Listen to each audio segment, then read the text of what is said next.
Good morning, students. This is the second video for Poetics written by Aristotle. One of the students asked, "What is Aristotle?" Make in one sentence, sir.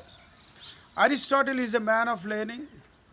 His knowledge interferes in all branches of the knowledge: astronomy, meteorology, zoology, and metaphysics, and philosophy, and moral, and at all levels his knowledge interferes. This is Aristotle.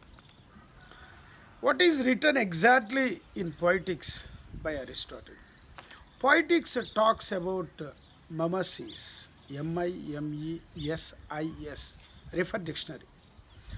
Mimesis means imitation.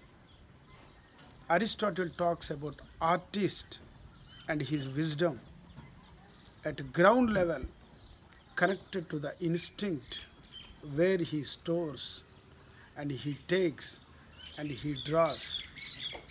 Looking at the art, people get influenced in their walks of life.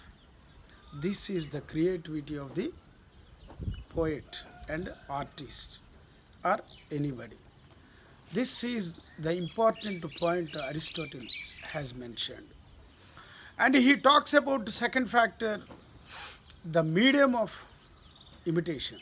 What is medium of imitation? Medium of imitation, two subpoints are there: creation and recreation. What is creation?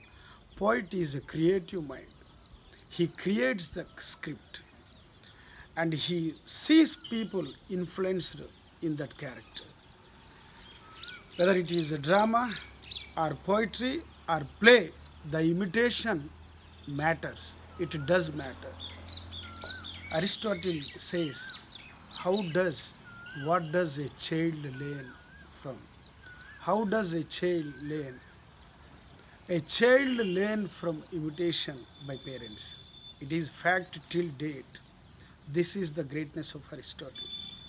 A child learns by imitation. Example I am giving: if father smokes, son will go in the same direction. If mother abusing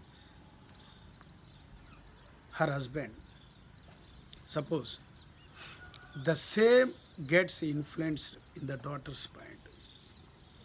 Suppose you being a mother or being a father, suppose you are a student, you have your brother, your elder in your house.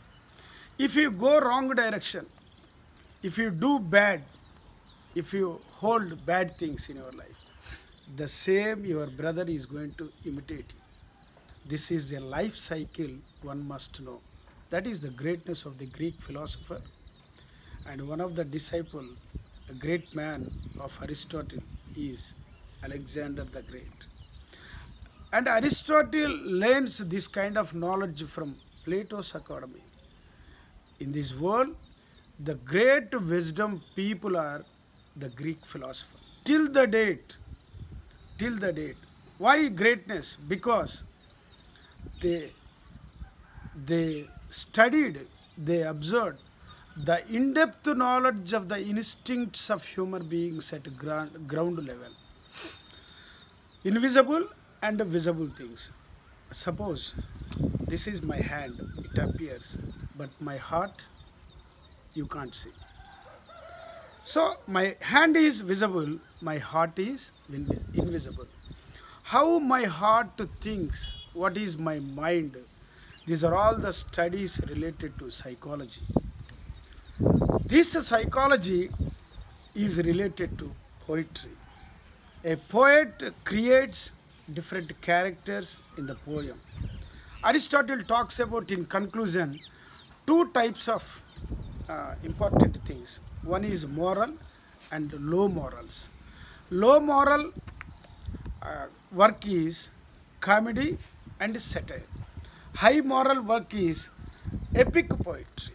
Epic poetry means you write about somebody who is legendary. Legendary, why is called legendary? Why is called legendary? And a person is called legendary. How a person is called legendary? Based on his deeds in the society. And his deeds, if they are very good, and you write a poem, that is called epic poetry. This epic poetry, Aristotle says, is a moral concern. And satire and comedy, where you are going to found, is a low moral. Aristotle really hats off to him. And the man who talks about the characteristics of the people. Men with different mindset, women with different characters, and the ground level, the depth level of the heart. I think you appear very polite outside, but inside cruel mentality. And inside very polite, but physical, visible things and invisible things. This is the contrast. I think some people look very polite outside, but inside the secret agendas, the scheme is totally different. That is terrific. So Aristotle talks about these are all the things, life related things, these are all. And he emphasized in Poetics, actually, mimesis. Mimesis, which means imitation. Imitation in the poetry, imitation in the art, imitation is in the life. This is the Poetics exactly. Thank you. We will meet in Philip Sidney, who authored Apology for Poetry. Tomorrow I am going to talk. And Aristotle view and Plato's view and Sidney's view, very, very interesting. I am going to talk tomorrow. Aristotle views with which Sidney is going to clash. Sidney Apology for Poetry will be the document, charges, which are the charges made by Plato's Academy about as far as poetry is concerned. As far as poetry is concerned, Aristotle and Plato's Academy, they are with one view, and Sidney is with another view. What is that tomorrow? I'll be teaching you. Until, stay learning. Bye. Thank you.